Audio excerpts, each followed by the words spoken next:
In 1963, Mark Burley, considered one of the great tastemakers of the 20th century, opened up Annabelle's around the corner in Berkeley Square.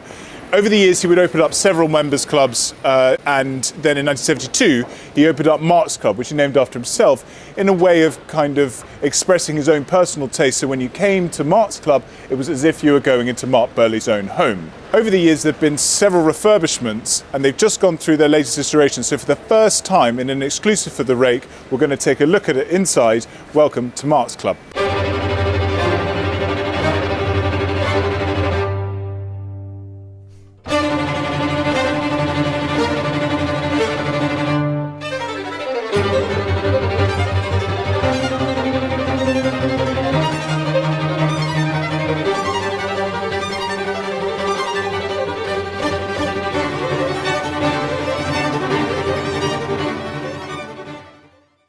So why are we here talking about Mark's Club? There's loads of private members clubs around. Well, for me, it's important to sing praises to good achievements. And Mark's has entered its third iteration, i.e. it's gone through a refurb. And anytime a members club does that, it kind of spells a little bit of danger, a lot of red flags for members who worry about what it's going to be. This, I think, is something of a triumph, so we're going to go take a look.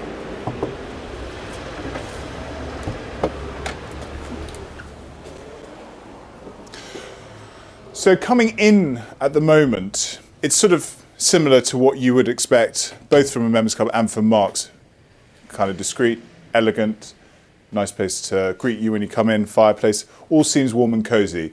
What was in here was a dining room, because when you were coming to Mark's, downstairs tended to be the place for eating and upstairs was the place for relaxing. They've sort of changed that up a little bit, and here's how. So what we have here in the old red room, which was a dining room that seated maybe 30 people.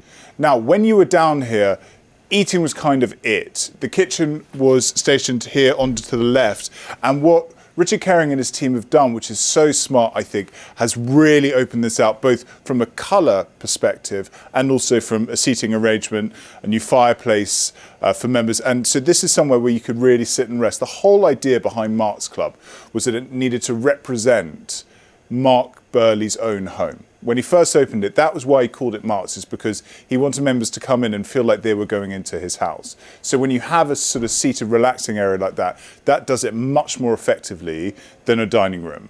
And there's going to be more of this upstairs, but I just wanted to show that what Richard has done by taking out the red room and almost pushing it down a little bit has created more of what Mark intended from his original club. But let's go look at the rest. So whilst the red dining room was the main dining room of the club, it is now this, and it's the green room. There was something called the green room down here, but it was quite compact. But one thing they have done in the refurbishment, which is really impressive, is open up the far end that used to be just a kind of park bench for if you wanted to go smoking.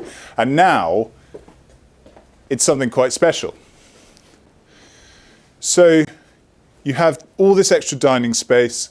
It's really beautiful. In the summer, they can open up the roof so let some air in, make it nice and seasonal, but it's a spectacular space for eating. You can also hire it out for the night if you like as well. This is sort of mix of both extra part of the main dining room, but also a private dining space too.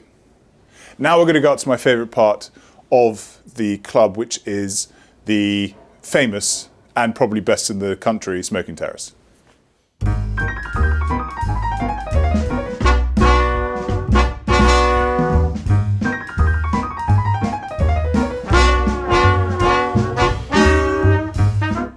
So we're up on the first floor, which used to be where kind of the action happened in the club. Now with the refurb, I think it's going to be evenly split between the ground floor and the first floor. But as you'll notice, there's no nightclub element to Mark's Club. And I think that that points towards who the demographic of the membership are. They tend to be professionals who are looking for a more discreet, kind of elegant surrounding, not absolutely rammed full of people, but just enough to have what Churchill would talk about as sort of convivial evening. If you are looking to become a member, you need to have a proposer who's a member of the club. But if you do get the membership, this is a really great place to be. And as I talk about the kind of professionals who are looking for a nice, discreet, elegant evening, this terrace does that perfectly.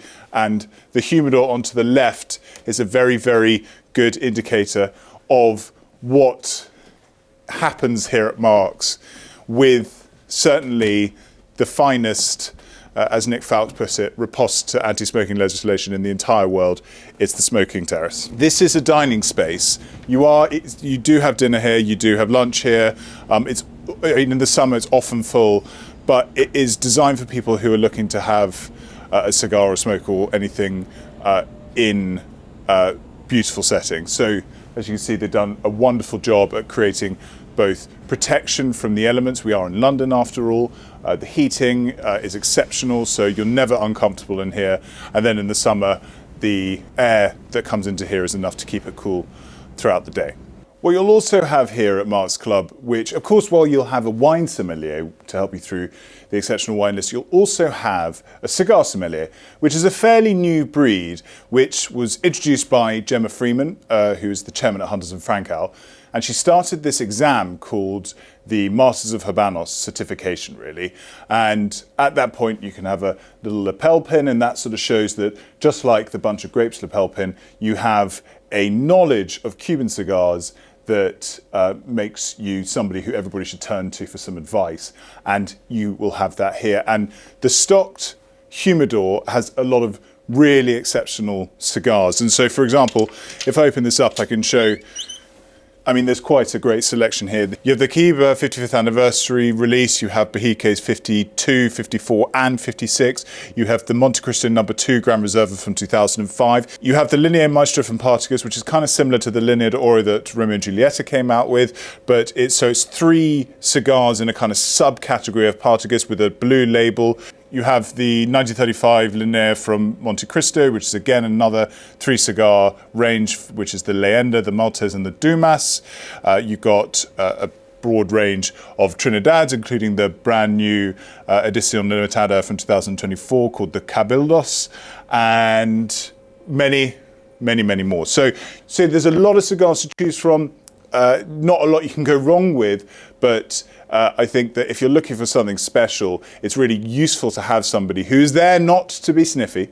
They're there to be your friend and to help you choose something that I think fits both the meal that you're having, the company you're in, and the time you're willing to spend on a really special moment.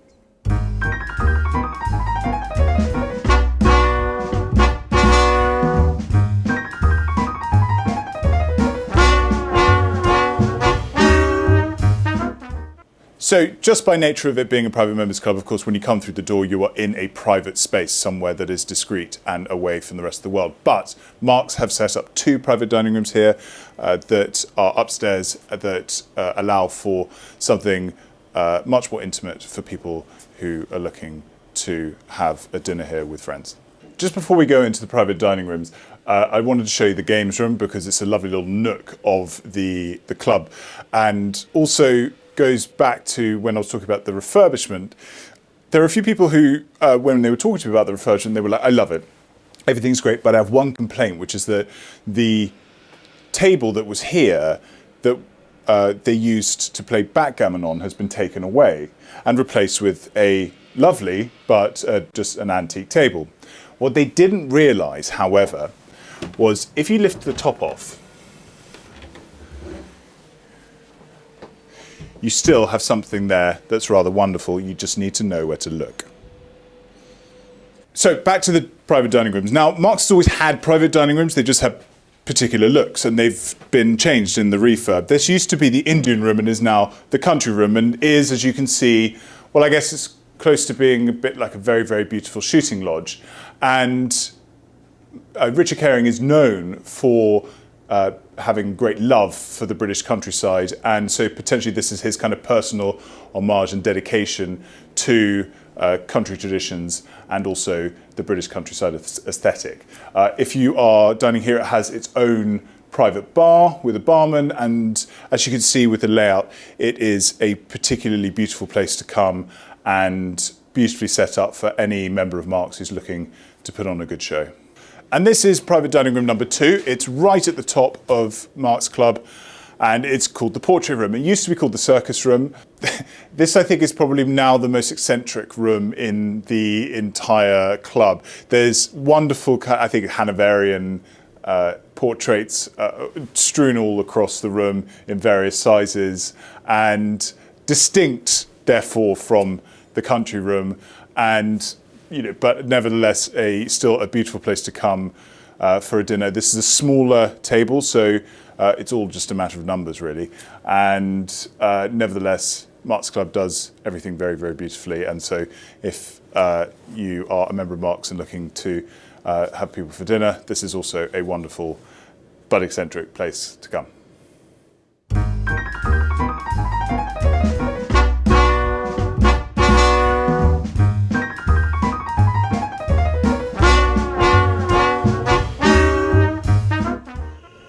Now, the reason I wanted to come to Mark's is because, to some extent, it is something of a bastion. It continues to uphold a very, very high level of service, as well as discretion and elegance, and something very, very old-fashioned that you don't find very often in other private members' clubs around the world. It all started with the great Mark Burley in 1972, so I'm also going to finish with a quote of his that he once said to Nick Fowkes when he gave him a call, which was, "Excuse me, but I'm busy relaxing."